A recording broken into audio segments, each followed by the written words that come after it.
Welcome to Listertainment, the channel with the most deceptive name in all of YouTube. Today we'll be looking at 10 additional occasions when professional fighters saw that their opponents were already knocked out and that there was no need to continue hitting them, so they themselves told the referee to stop the fight, because he wasn't stepping in. It was clear to everyone but the referees, so these amazing people basically stopped the fight themselves instead of continuing to hit the obviously hurt fighter. If you happen to enjoy this video, please give it a like and subscribe down below, and make sure to turn on those notifications. Roy Nelson fought against Antonio Silva at UFC Fight Night back in 2016, and Roy Nelson was able to drop Silva with a huge right hand. Nelson just gets a better read. Bigfoot's doing the right stuff though. He then went to work to try and finish the fight. Knockdown for Big Country! And that's it. Silva trying to stay in the fight. There's the stoppage. Big Country Nelson! I don't know what the referee was seeing here, because Silva was not even trying to cover up after he got on the ground. Those shots were landing freely with no defense whatsoever. Nelson had to land 5 wide open shots before he just got fed up with hitting a defenseless man and told the referee to stop the fight. Then the referee pushed him aside like he's the one stepping in to stop the fight and wasn't just told how to do his job. In the second fight between Antonio Tarver and Eric Harding, Tarver started out really slow, but he stepped it up in the 4th round and knocked down Harding for the first time. 5 big left hands by Antonio Tarver. 6 more. Tarver was landing non-stop left hands before that knockdown and started the 5th, continuing the same thing. This Harding cannot see on that side. That was a huge shot. Down goes Harding for the 2nd time. Harding could just not do anything about Tarver's straight left hand, and he dropped him again, and that's when Tarver started yelling at the referee to stop the fight. The referee asked Harding if he was good, and he responded by saying, "I'm from Philadelphia." Not sure if he's bragging, or he thought he was asked where he was from, or he's like, "I'm from Philadelphia. We can take a beating there, so let me just continue." Either way, the referee let Tarver get to him one more time, and he got crushed. You hear what Harding, he said, "Are you all right?" No way in the world. Tarver should have gotten those free shots. He said, "Are you all right?" Obviously, Tarver was furious that he had to go in and hit this man who was clearly out on his feet. This is the fight between Rogerio da Silva versus Eric Venuti at BVF 2, and we see here how da Silva looked really relaxed and landed a great 1-2 combination that put Venuti down. Amazingly well conditioned with a nice left jab. Venuti just really unable to stop that. Just pure strength. A beautiful right hand, and down goes Venuti. That could be it. Then the referee stops da Silva from going any further to get further punishment and gives Venuti some time to recover.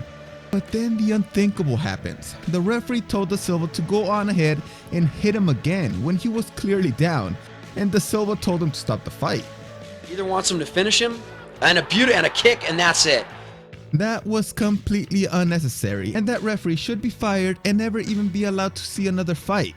Because how do you see a fighter down on the canvas that is that hurt and ask the opponent to come in and hit him again? That was just insane, even when da Silva pleaded for the stoppage. At Trench Wars 17, we saw this incredible head kick that knocked out this guy. Looking at this video, it is clear that the fighter is out and that the fight is over, but the referee just stands there looking at the downed fighter and wanting the winner to go in and hit him again, which he unwillingly does.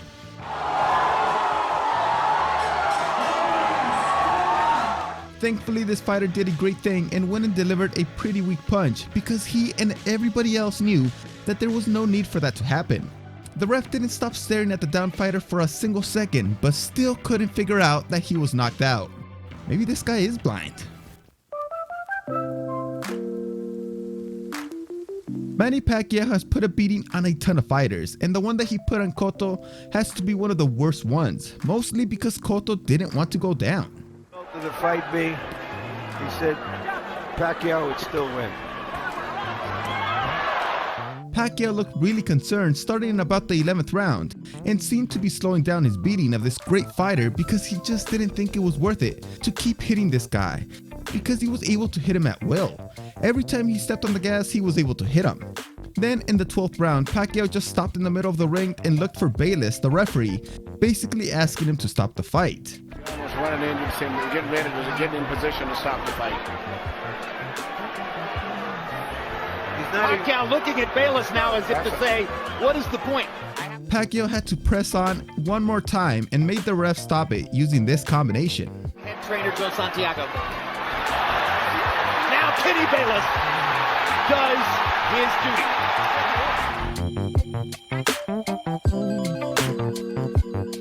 Now we have this MMA fight between Brian Stann and Alessio Sakara. Stann was able to land some beautiful knees and punches to Sakara's face that put him on the canvas.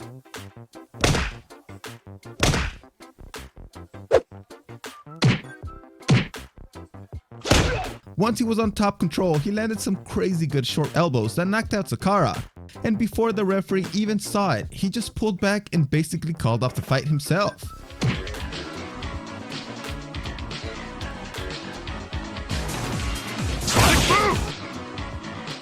Just imagine how many fighters would have just kept pounding that poor guy because they see it as their chance to win. But then you have fighters like Stann who can see that they have already won and that they just need to tell the ref, so he steps in and stops it. At UFC Fight Night 85, Hector Lombard faced off against Neil Magny. This fight was almost finished in the first round by Lombard. He has passed the guard of Magny. Oh, he's flattened out. Punch yourself out here. Magny was able to come back, and by the end of the second round, he was on top of Lombard, landing some crazy bombs. A tale of 2 rounds here. This is unbelievable. Magny looking for the stoppage here. Lombard trying to get back to the mount position and defend himself. Magny was looking at the ref, imploring him to stop the fight since he was able to land at will. But the referee refused to step in and allowed it to go to the bell. Lombard wasn't even able to recover himself up that well. I don't even know why the ref let it go on. But in the third, Magny was finally able to finish it. Open Lombard up now in a mountain triangle. That's it.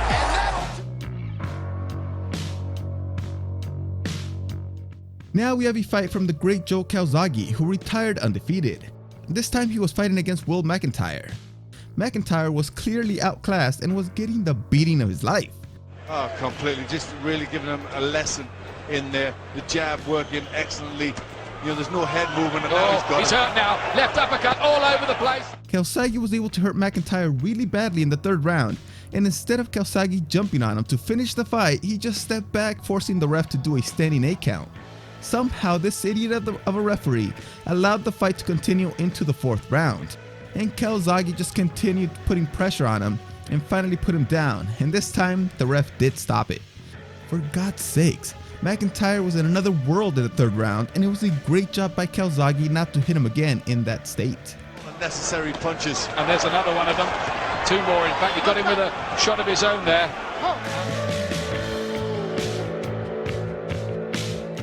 This is the Demolidor Fight 13 between Melasekiel Costa and Rafael Barbosa. Barbosa was able to get Costa in a chokehold, and he was basically looking at the ref, telling him that this guy was clearly out.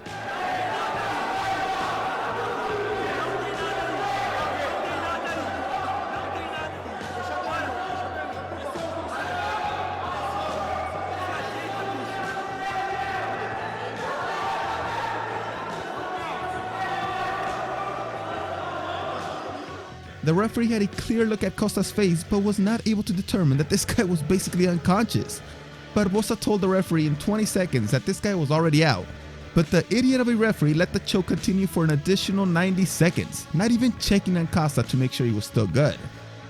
Barbosa was the one to finally stop it, just letting go of the chokehold, and yelled at him, telling him, "I told you," as Costa just laid there still unconscious. Costa later complained that although his eyes were open, he was out and that his body moved because he was having a seizure, stating that his opponent saved his life. Now we have Joe Lauzon in his 2000 fight against Takanori Gomi at UFC on Fox 16. This fight was over quite fast in the first round, where Lauzon was able to get Gomi's back and flatten him out. Lauzon's got to control his body here. He's got him flattened out. Excellent for Lauzon here. Terrible for Gomi. Oh, man. He was delivering devastating shots to Gomi's head and landed some shots that put Gomi out, so Lauzon got up and walked away. Hard shots from Lauzon. He's in big trouble. He may finish it right here. And it's all over. Joe Lauzon finishes Takanori's head. There it is. The problem was that the referee Herb Dean, who has been criticized recently for late stoppages, hadn't called the fight yet. He basically told Gomi to get up and face his opponent so the fight could continue, and Lauzon just looked back in disbelief. Well, Gomi tried to get up and was unbalanced and looked disoriented, and that's when the ref finally called it. Great job by Lauzon to recognize that Gomi was out under him and just stopping the fight himself. Could you imagine looking back at your fight while you're in a chokehold for almost 2 minutes and the referee not even touching you to check on you?